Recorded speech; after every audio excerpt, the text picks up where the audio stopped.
So with the new deal on Peacock, there will be at least some Big Ten games available through streaming only. We've learned some more about what exactly that's going to mean. You are Locked On Big Ten, your daily podcast on the Big Ten Conference. Part of the Locked On Podcast Network, your team every day.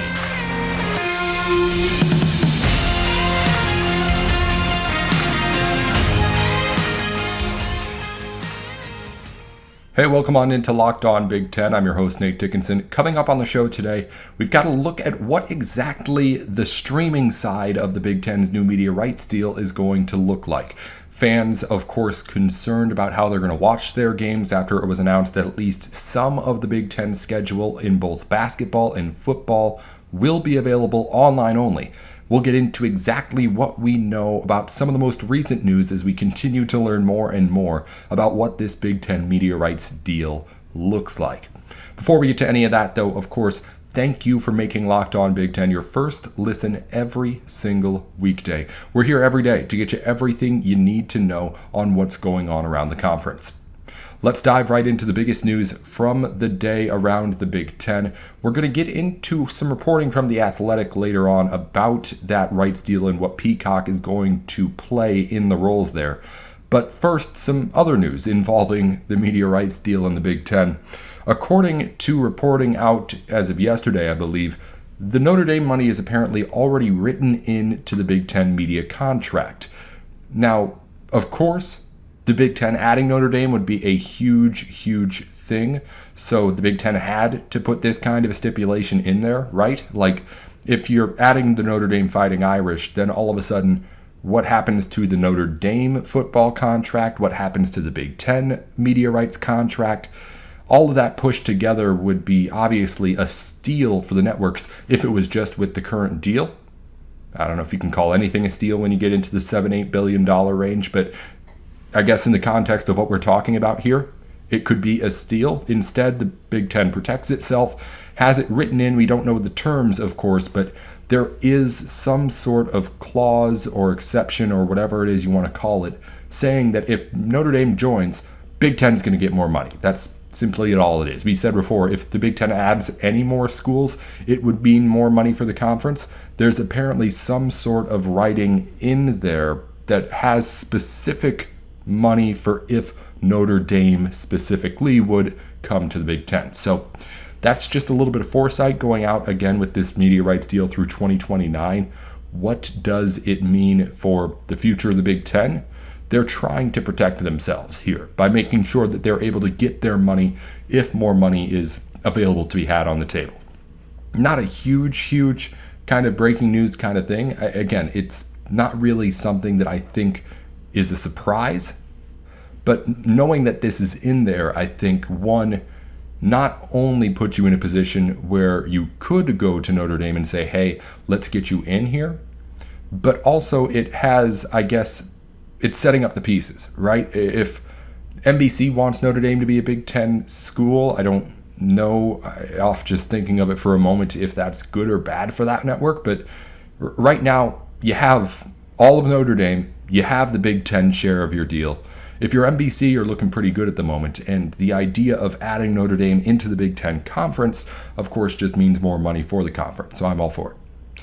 In other news around the Big Ten, preseason field hockey polls are out. Northwestern and the Wildcats of the Big Ten come out at number 1 in the coaches' poll.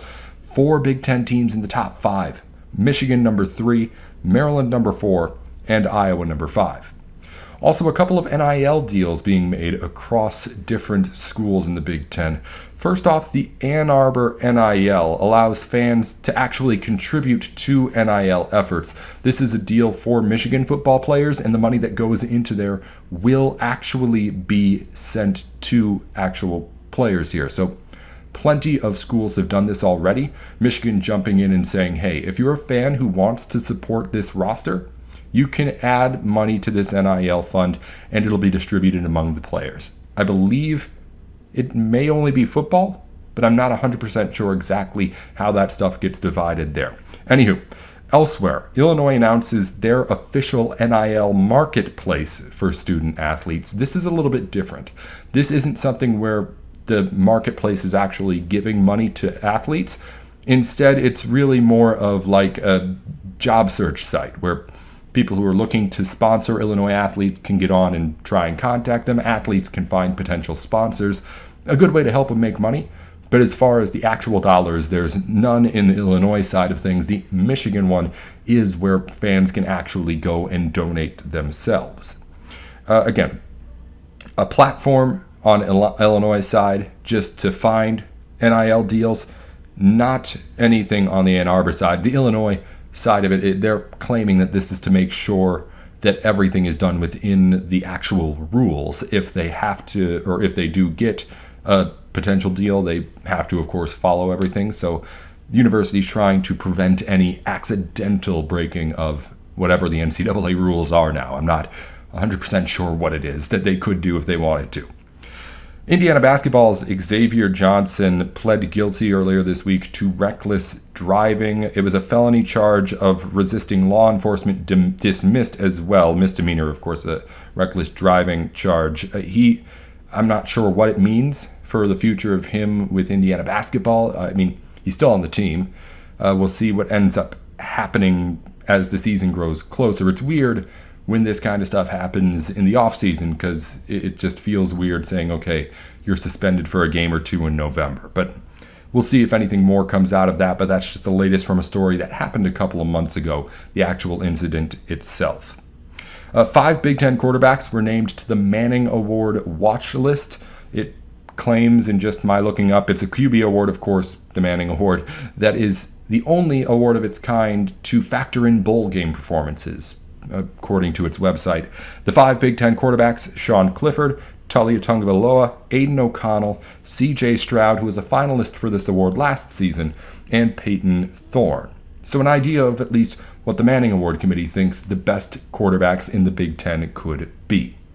Also, we have our first Big Ten Players of the Week announced. We won't get to this every single week with every single sport, but first week for women's soccer, Allison Lowry of Rutgers was named Offensive Player of the Week. Aiden McConnell of Wisconsin, not O'Connell, the quarterback. Aiden McConnell of Wisconsin named Defensive Player of the Week. Jamie Gerstenberg of Indiana and Aaron McKinney of Wisconsin shared the honor of Goaltenders of the Week.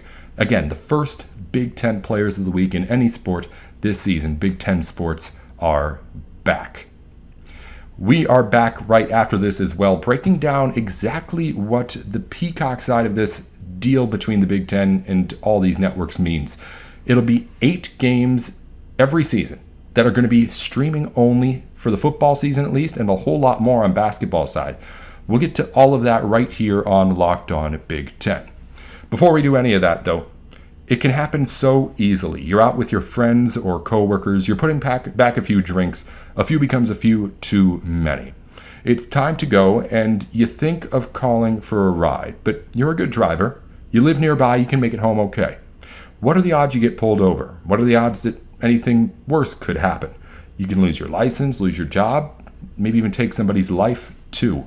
It only takes one mistake to change your life or someone else's forever. Play it safe and plan ahead to get a ride. Drive sober or get pulled over. Moving on here as we look at exactly more details in on this Big Ten media rights deal. Of course, we don't have the specifics, but we are learning a little bit more as people start to talk a little bit more about what everything's going to look like. One of the biggest concerns that came out of this deal was the Peacock side of things.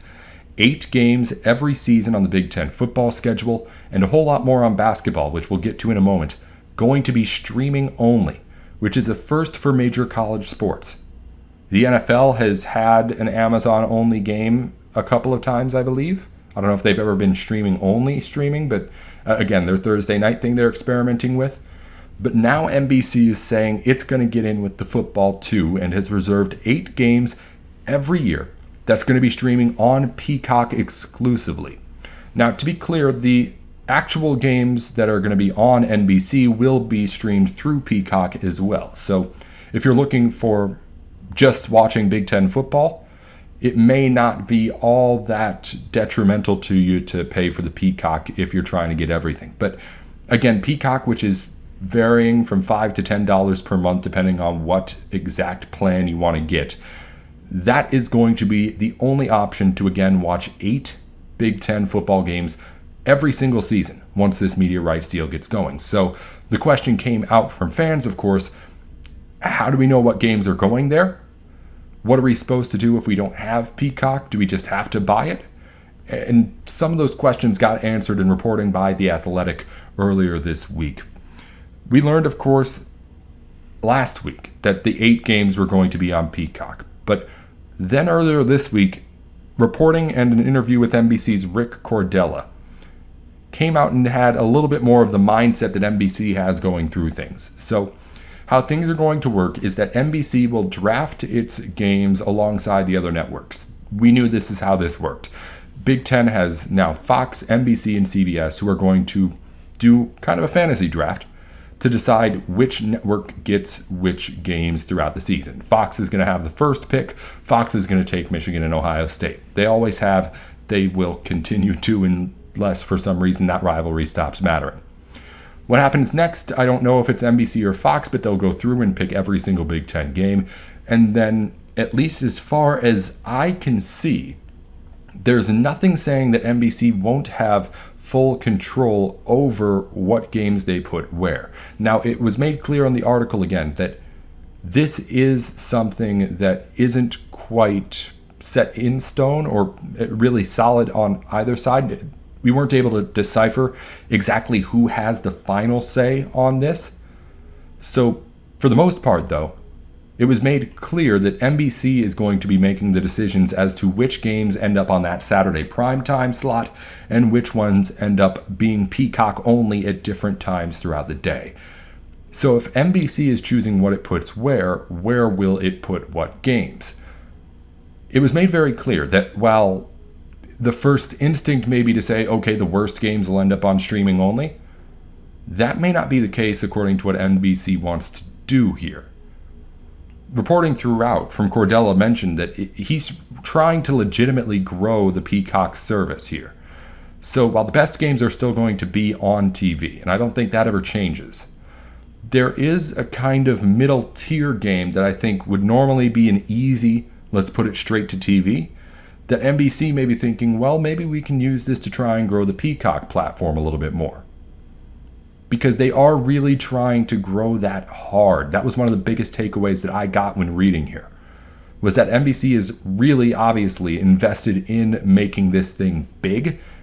And the people there really think that the Big Ten media rights deal can help not only get subscribers, but keep people after the season too. That was something really interesting that I read. Cordella mentioned that he really believes, and the goal is, for this to be something where you subscribe because of the Big Ten and then you don't unsubscribe because you like the service, you just didn't never unsubscribe or whatever it is. The goal is to get your money every single month. And with the Big Ten, they've got you for at least football season. That's clear. They want it though. The goal is to make it even further. But anyway, let's get back to the games. NBC will pick its games in that draft between the 3 networks. And then until I hear otherwise, the feeling I'm getting is that NBC will be the one deciding what it puts where. Now, it's mentioned that there will also be consultation with the conference as to what games go where to, and that's where things get a little bit fuzzy, because I'm not sure what that means. Does the Big Ten have the power to say, no, this game's going on NBC and this game isn't? That doesn't seem like what NBC is paying its however many millions or billions of dollars for. So if I'm NBC paying the money, I'm saying, hey, I paid for this, I'm going to put it wherever I want. But at the same time, if there's a good game that the Big Ten thinks should be on national TV and NBC says, hey, we're thinking about putting this one on Peacock only, I understand why the conference is upset too. So I think finding out who has that last say, or whoever it is that has that last say, I don't know if we're ever going to find out, but whoever has that last say, I think, is going to be really, really big as to what actually ends up on streaming only. If it's NBC, I think we're going to be seeing some pretty decent games not available on traditional television. If it's the Big Ten, I still think the Big Ten has a belief that it wants its games on national television, on channels that you can get by just buying an antenna. They got 3 of them: Fox, CBS, and NBC. So there's a bit of a gray area here. And while I'm talking about what we learned about what this Peacock stuff is going to be, honestly, all that we learned is that NBC is going to pick the games it puts there out of the games that it picks in that initial draft. There won't be any sort of side deal going on with the streaming games. But also, we learned that at least for now, it may not just be the throwaway games that end up there. Again, this guy Cardella seems really, really at least enthusiastic right now about the idea of putting legitimate Big Ten football games on that service. Up until now, streaming has just been the extra option. It's where you put the games when there is nowhere else to put games, right? So now you have to kind of shift a little bit and realize that streaming is more than just ESPN3, right? It's more than just that random gymnastics meet in the Big Ten that you throw on because it's part of your ESPN package and you have the online side of things. This is a point where they're really trying to grow, really trying to get primary viewers over to the streaming service. And the fact of the matter is, this is the way that things are going. And that's not going to change. If you think that, okay, hey, this isn't fair that I have to now go and pay $5, $10 a month or more to watch my Big Ten football, it's not going away. And it's honestly only going to get bigger as time goes on. This is more than just the way of the future streaming is. It's the way of right now. The Athletic mentions that for the first time ever in July, streaming took over traditional TV as primary viewing sources for most homes in America. Not most, but more than any other homes in America. According to Nielsen ratings, about 0.5% more people said that they get their primary viewing from streamers over traditional cable television. That's huge. And it's only going to go up, that number. So when you think about it that way, you have to be thinking about this in a way that is, okay, the Peacock thing isn't just a supplement anymore. It's not just what you have to fill in the spots where you can't throw games on TV.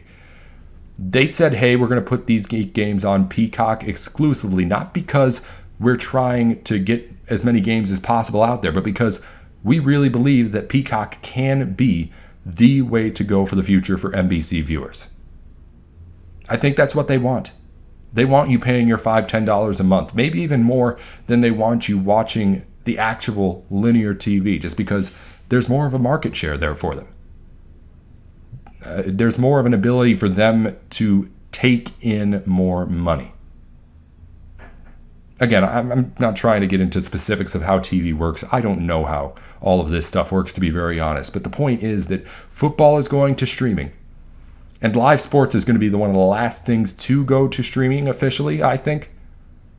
But when it does, all bets are off there. And if you're not with it, you are behind the times at this point. Again, the streaming's taken over. Just last month for the first time. And it's again not going away anytime soon.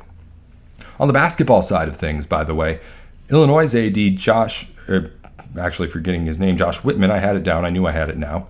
Josh Whitman said that in a point that I think is really, really important to make, it could be around 20% of Big Ten basketball games, too, that end up on Peacock. It's 30 Big Ten basketball games on the men's side per year, and I believe it was 42 over on the women's side.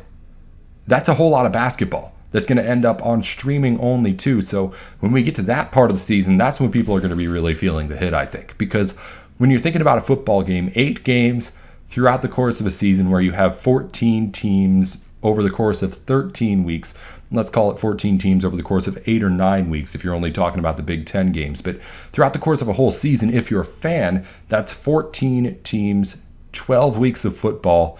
Multiply that all together, that's 168. 8 of them are going on streaming. 8 out of 168 games that Big Ten football teams will play.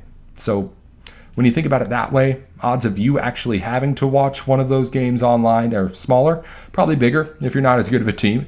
But as far as you actually needing it week to week, that's not happening anytime soon. You might need it twice a season if your team's one of the unlucky ones. Basketball's a different story. Basketball, you're going to have teams that are there a few times and maybe even a couple of times in a row, and people are going to start saying, hey, why is this going on? Because this is obviously right now football's dominating the conversation, but this is bigger as far as the fans' experience of it. As far as the people who are actually upset about having to go find out whatever Peacock is and get it if they don't know already, and figure out how their internet works or whatever if they don't know already, those people are going to be more upset during basketball season than football season, I think. And I think it's a really good thing to point out by Whitman here, is that this is a big, big part of the Big Ten schedule, Big Ten basketball schedule. And it could be a big part of how you watch the games starting again next season. So we'll see what ends up happening. But I think the point to get to is that, one, it is not a given that you're just going to throw the worst games on Peacock. You're going to see good games end up only available online. And two, that shouldn't be a problem for you. Get with it. It is time to get online. And honestly, if you're listening to the podcast right now, then you probably know at least a little bit and know enough to know that Peacock maybe isn't going to be that big of a problem. But if you're listening, you might be thinking about your fathers and mothers and grandparents who just aren't going to make that change and are going to have to call you or do something else to try and figure it out. That's going to be the biggest hurdle, but the networks aren't concerned about that. And I really don't think the Big Ten is either. And neither am I. Wrapping things up on Locked On at Big Ten, we're going to talk All-Americans. Go through the list of the players who made it from each Big Ten team. Surprise, surprise, Ohio State has a lot of names on the list. Before we get to any of that, though, thank you for making Locked On Big Ten your first listen every single day. The Ultimate College Football Preview is here. A 7-episode preview with college experts, local team experts, and Odyssey College Football Insiders. It's everything you need to be ready for the college football season in one spot. Search for the Ultimate College Football Preview on your Odyssey app, YouTube, or wherever you get your podcasts. Again, it's the Ultimate College Football Preview. I'm going to be on there talking Big Ten and the national title contenders at some point later in the week. We're recording later today, so I don't know exactly what days it's going to go on. That kind of stuff's above my head. But we will be on there to break down Big Ten stuff and then the national spotlight as well. All right, let's wrap up the show here. I'm running low on time again, so I'm going to go quickly through my thoughts and, again, all the names here on the AP's preseason All-American list. I mentioned Ohio State, far and away the most represented team in the Big Ten. 3 first-team preseason All-Americans and 5 total players listed from the Buckeyes. They are offensive tackle Paris Johnson Jr., running back Travion Henderson, and receiver Jackson Smith-Njigba, all on the first team. And then C.J. Stroud makes the second team, and tackle DeJuan Jones makes second team on the offensive line. So that's 2 offensive linemen, quarterback, running back, wide receiver. Do I need to say it again? Ohio State's offense is really, really good. Also making the team, 2 first-teamers from Iowa on the defensive side of the football. Jack Campbell, senior linebacker, Riley Moss, senior defensive back. Good players, really good players, obviously, making those teams. Michigan's kicker, Jake Moody, made the first team All-American, and the Big Ten swept the special teamers on the first team, as they should. Adam Korsak, Rutgers punter, rounds out the first team representatives for the Big Ten. Second teamers, Braylon Allen, the Wisconsin running back, DeWand James, Ohio State offensive lineman, John Michael Schmitz, Minnesota center, and Nick Herbig, Wisconsin linebacker. First note, 3 offensive linemen from Ohio State getting All-American mentions here in the preseason. That's how good this line's going to be. And that's just, I think, the biggest reason why I think Ohio State's going to be so unstoppable on offense this year. C.J. Stroud's been elite. Jackson Smith-Njigba, we know he's elite. Travion Henderson, we hope to see him unleash a new gear with Garrett Wilson and Chris Olave not taking away so many of the touches. All those guys are going to be huge.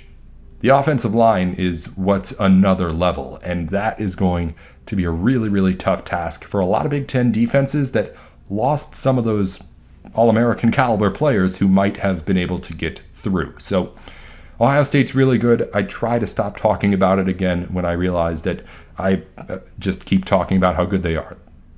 They know it. We know it. I'll move on. The two players on defense for Iowa, I was surprised to see them both first team. Obviously, really good team, really good defense. Kirk Ferentz knows what he's doing over there. He's proven that over the last 20, however many years it is now. But to have two of them on that first team really kind of, I don't know if it changes what I think about the Iowa defense, because I knew they were good before. But I've said before that I really do think that the best individuals make the best defenses, at the college level especially. So when you have those individuals leading the way on Iowa, they make the rest of the unit better. I think the fact that they're on the list is a testament to the coaching staff and what they do as a combined team. So I'm higher on Iowa's defense than even I was yesterday, which was pretty high, to be honest. I don't know how much I feel about Iowa as a team. Again, not top 25, but if they end up having two All-Americans on the defensive side of the football, they'll be in that top 25 very soon. Braylon Allen, the Wisconsin running back, I think is somebody just really, really exciting to watch. He's going to be that kind of guy where it's like, okay, what can you really do now that you've got everything out in front of you? I think he's primed for maybe even a bigger breakout season than last. And again, everybody who's on here is deserving. But I think the biggest takeaway is that, again, 3 offensive linemen from Ohio State make this list in a dominant showing in this preseason awards from Ohio State. It's why they're the number 2 team in the country. They are number 2 in players on this list as well, behind Alabama in most cases. And we're going to be talking a lot about those Buckeyes as they get ready for the first week matchup against Notre Dame. That'll be more next week here on the show. And we'll have more for you, of course, tomorrow on Locked On Big Ten as well. I'm Nate Dickinson. Jacob Rude's going to be in on the show tomorrow to break down everything that happens in the conference up until then. Of course, at some point, we got to get a preview of this Illinois game against Wyoming. We'll spend a segment doing that before the weekends as well. That's all coming up right here on Locked On Big Ten next time. Until then, Locked On Big Ten is what you search. 10, not TEN, over all of your podcasts, listening, watching, whatever it is, wherever you find the podcast, on YouTube and on Twitter too. It's Locked On Big Ten, 10, not TEN. I'm Nate Dickinson. It's Out with Nate with Sports, wherever you find your podcasts there. We'll be back tomorrow with more here on Locked On Big Ten.